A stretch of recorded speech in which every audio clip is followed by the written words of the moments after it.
Simpleng relasyon mo lang, tapos hihiwalayin mo na ako. Hindi ko kaya. Mahal na mahal kita eh. Ayoko, hiwalayan mo ako. Porket hindi ko kinakain yung tilapia mo, hiwalayan mo na ako. Ako.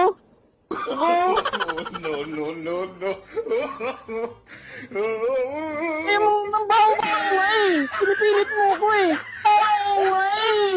Pinipilit mo ako eh.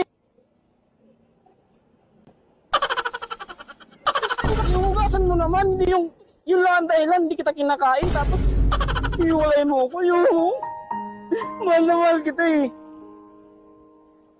O sige na. Kakainin ko na yung tilapia mo mamaya. Huwag mo nga akong hiwalayan. Basta hugasan mo ha. Baho-baho kasi.